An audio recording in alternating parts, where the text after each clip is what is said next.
ओ बाबा तेरी मुरली बड़ी है निराली, ओ बाबा तेरी मुरली बड़ी है निराली।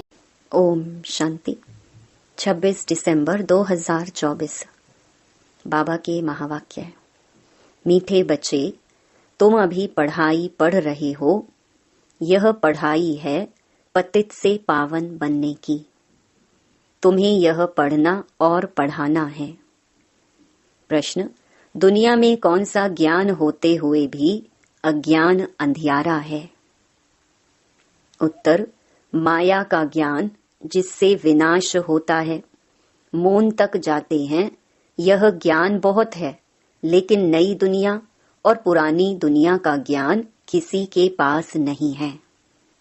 सब अज्ञान अंधियारे में हैं। सभी ज्ञान नेत्र से अंधे हैं। तुम्हें अभी ज्ञान का तीसरा नेत्र मिलता है। तुम नॉलेजफुल बच्चे जानते हो, उन्हों की ब्रेन में विनाश के ख्यालात हैं। तुम्हारी बुद्धि में स्थापना के ख्यालात हैं। ओम शांति। बाप इस शरीर द्वारा समझाते हैं। इनको जीव कहा जाता है। इनमें आत्मा भी है और मैं भी इसमें आकर बैठता हूँ। यह तो पहले पहले पक्का होना चाहिए। इनको दादा कहा जाता है। यह निश्चय बच्चों को बहुत पक्का होना चाहिए। इस निश्चय में ही रमण करना है। बरोबर बाबा ने जिसमें पधरामणी की है, वह बाप खुद कहते हैं, मैं इनके बहुत जन्मों के अंत में आता हूँ। बच्चों को समझाया गया है, यह है सर्व शास्त्र शिरोमणि गीता का ज्ञान। श्रीमत अर्थात श्रेष्ठ मत। श्रेष्ठ ते श्रेष्ठ मत है एक भगवान की, जिसकी ही श्रेष्ठ मत से तुम देवता बनते हो।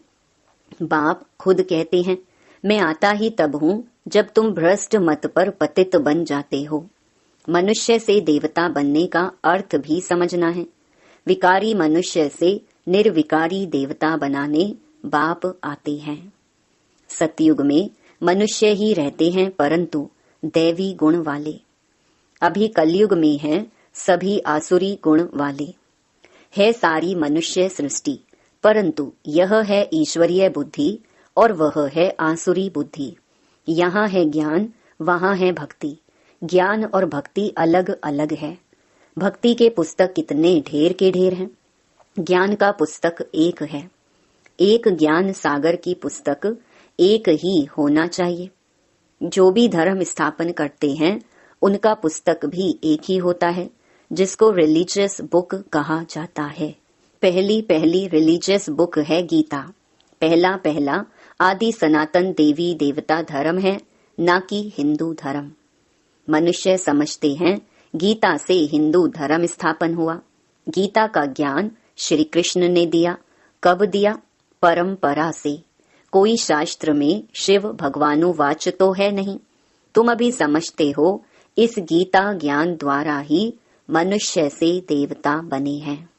जो बाप अभी हमें दे रहे हैं, इसको ही भारत का प्राचीन राजयोग कहा जाता है। जिस गीता में ही काम महाशत्रु लिखा हुआ है, इस शत्रु ने ही तुम्हें हार खिलाई है।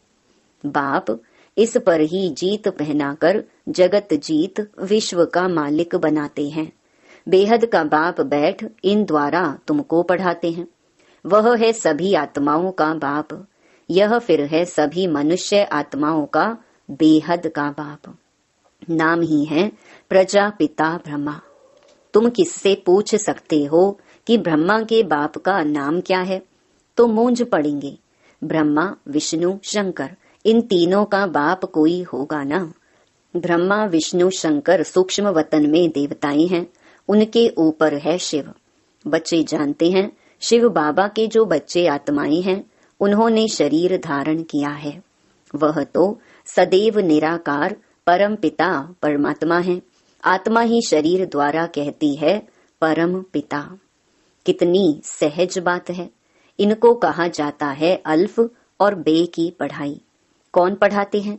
गीता का ज्ञान किसने सुनाया? श्री कृष्ण को तो भगवान कहा नहीं जाता। वह तो देहधारी है, ताजधारी है।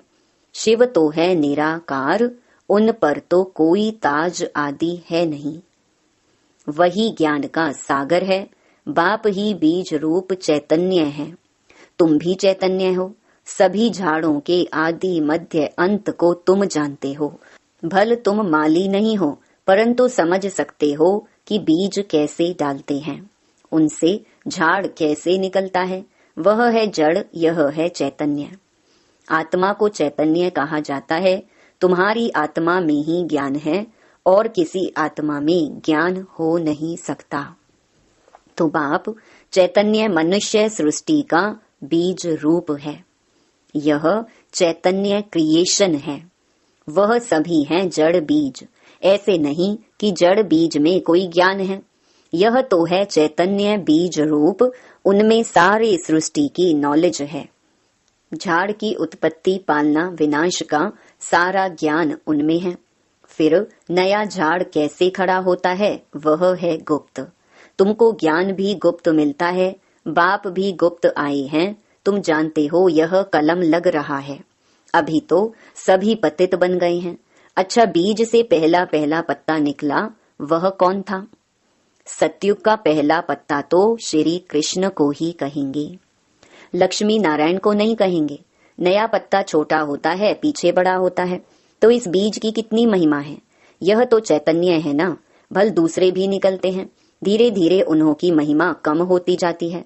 अभी तुम देवता बनते हो तो मूल बात है हमको दैवी गुण धारण करने हैं। इन जैसा बनना है। चित्र भी है। यह चित्र ना होते तो बुद्धि में ज्ञान कैसे आता। यह चित्र बहुत काम में आते हैं। भक्ति मार्ग में इन चित्रों की पूजा होती है और ज्ञान मार्ग में तुमको इन्हों से ज्ञान मिलता है कि इन जैसा बनना है। भक्ति मार्ग में ऐसा नहीं समझेंगे कि हमको ऐसा बनना है। भक्ति मार्ग में मंदिर आदि कितने बनवाते हैं। सबसे जास्ती मंदिर किसके होंगे? जरूर शिव बाबा के ही होंगे। फिर उनके बाद क्रिएशन के होंगे। पहली क्रिएशन यह लक्ष्मी नारायण है, तो शिव के बाद इनकी पूजा जास्ती होगी। माताएं जो ज्ञान देती हैं उनकी पूजा नहीं, वह तो पढ़ती हैं। तुम्हारी पूजा अभी नहीं होती है क्योंकि तुम अभी पढ़ रहे हो। जब तुम पढ़कर अनपढ़ बनेंगे फिर पूजा होगी। अभी तुम देवी देवता बनते हो। सतयुग में बाप थोड़े ही पढ़ाने जाएगा, वहां ऐसी पढ़ाई थोड़े ही होगी। यह पढ़ाई पतितों को पावन बनाने की है। तुम जानते हो हमको जो ऐसा बनाते हैं उनकी पूजा होगी। फिर हमारी भी पूजा नंबरवार होगी। फिर गिरते गिरते 5 तत्वों की भी पूजा करने लग पड़ते हैं। 5 तत्वों की पूजा माना पतित शरीर की पूजा। यह बुद्धि में ज्ञान है कि इन लक्ष्मी नारायण का सारी सृष्टि पर राज्य था। इन देवी देवताओं ने राज्य कैसे और कब पाया, यह किसको पता नहीं है। लाखों वर्ष कह देते हैं। लाखों वर्ष की बात तो किसकी बुद्धि में बैठ ना सके, इसलिए कह देते यह परंपरा से चला आता है। अभी तुम जानते हो देवी देवता धर्म वाले और धर्मों में कन्वर्ट हो गए हैं। जो भारत में हैं वह अपने को हिंदू कह देते हैं, क्योंकि पतित होने कारण देवी देवता कहना शोभता नहीं। परंतु मनुष्यों में ज्ञान कहाँ। देवी देवताओं से भी ऊंचा टाइटल अपने पर रखवाते हैं। पावन देवी देवताओं की पूजा करते माथा झुकाते हैं, परंतु अपने को पतित थोड़े ही समझते हैं। भारत में खास कन्याओं को कितना नमन करते हैं, कुमारों को इतना नहीं करते। मेल से ज्यादा फीमेल को नमन करते हैं, क्योंकि इस समय ज्ञान अमृत पहले इन माताओं को मिलता है। बाप इनमें प्रवेश करते हैं। यह भी समझते हो यह ब्रह्मा बाबा ज्ञान की बड़ी नदी है। ज्ञान नदी भी है, फिर पुरुष भी है। ब्रह्मपुत्रा नदी सबसे बड़ी है, जो कलकत्ता तरफ सागर में जाकर मिलती है। मेला भी वहां ही लगता है, परंतु उन्हें यह पता नहीं कि यह आत्माओं और परमात्मा का मेला है। वह तो पानी की नदी है, जिसका नाम ब्रह्मपुत्रा रखा है। वह तो ब्रह्म को ईश्वर कह देते हैं, इसलिए ब्रह्मपुत्रा को पावन समझते हैं। पतित पावन वास्तव में गंगा को नहीं कहा जाता है, यहाँ सागर और ब्रह्मा नदी का मेला है। बाप कहते हैं यह फीमेल तो नहीं है जिस द्वारा एडॉप्शन होती है। यह बहुत गुह्य समझने की बातें हैं जो फिर प्रहलोप हो जानी है। फिर बाद में मनुष्य इस आधार पर शास्त्र आदि बनाते हैं। पहले हाथ के लिखे हुए शास्त्र थे, बाद में बड़ी बड़ी मोटी किताबें छपवाई हैं। संस्कृत में श्लोक आदि थे नहीं।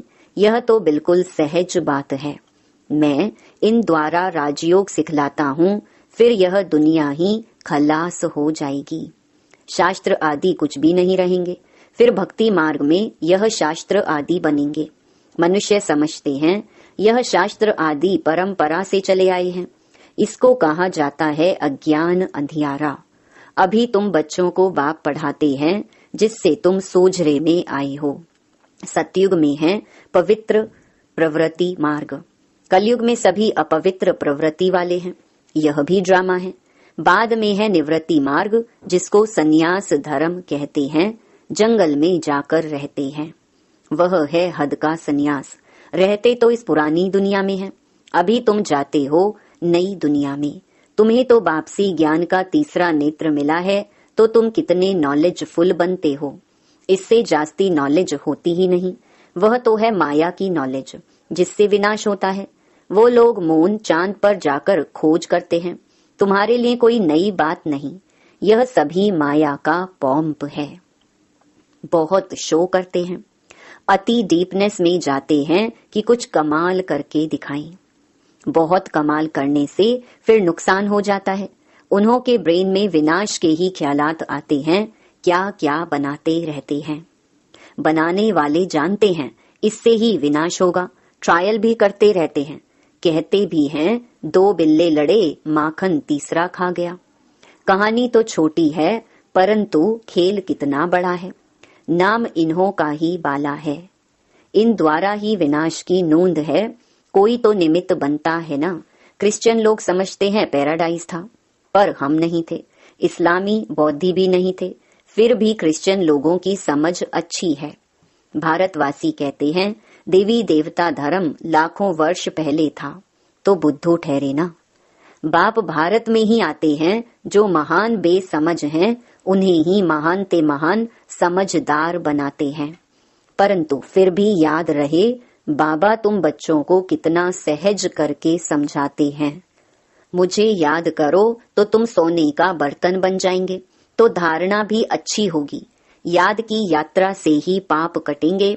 मुरली नहीं सुनते तो ज्ञान रफू चक्कर हो जाता है। बाप तो रहमदिल होने के नाते उठने की ही युक्ति बतलाते हैं। अंत तक भी सिखलाते ही रहेंगे। अच्छा, आज भोग है, भोग लगाकर जल्दी वापस आ जाना है। बाकी वैकुंठ में जाकर देवी देवताओं आदि का साक्षात्कार करना, यह सब फालतू है। इसमें बहुत महीन बुद्धि चाहिए। बाप इस रथ द्वारा कहते हैं मुझे याद करो, मैं ही पतित पावन तुम्हारा बाप हूँ। इसमें बहुत महीन बुद्धि चाहिए। बाप इस रथ द्वारा कहते हैं मुझे याद करो, मैं ही पतित पावन तुम्हारा बाप हूँ। तुम ही से खाऊं, तुम ही से बैठूं, यह यहाँ के लिए है, ऊपर में कैसे होगा। अच्छा, मीठे मीठे सिकिलधे बच्चों प्रति माता पिता बाप दादा का याद प्यार और गुड मॉर्निंग। रूहानी बाप की रूहानी बच्चों को नमस्ते। धारणा के लिए मुख्य सार। पहला, बाप इस दादा में प्रवेश हो हमें मनुष्य से देवता अर्थात विकारी से निर्विकारी बनाने के लिए गीता का ज्ञान सुना रहे हैं। इसी निश्चय से रमण करना है।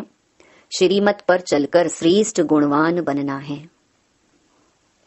दूसरा, याद की यात्रा से बुद्धि को सोने का बर्तन बनाना है। ज्ञान बुद्धि में सदा बना रहे, उसके लिए मुरली जरूर पढ़नी व सुननी है। वरदान, अपने पोजीशन की स्मृति द्वारा माया पर विजय प्राप्त करने वाले निरंतर योगी भव। जैसे स्थूल पोजीशन वाले अपनी पोजीशन को कभी भूलते नहीं। ऐसे आपका पोजीशन है मास्टर सर्वशक्तिमान। इसे सदा स्मृति में रखो और रोज अमृत वेले इस स्मृति को इमर्ज करो तो निरंतर योगी बन जाएंगे और सारा दिन उसका सहयोग मिलता रहेगा। फिर मास्टर सर्वशक्तिमान के आगे माया आ नहीं सकती। जब आप अपनी स्मृति की ऊंची स्टेज पर रहेंगे तो माया चींटी को जीतना सहज हो जाएगा। स्लोगन: आत्मा रूपी पुरुष को श्रेष्ठ बनाने वाले ही सच्चे पुरुषार्थी हैं। ओम शांति।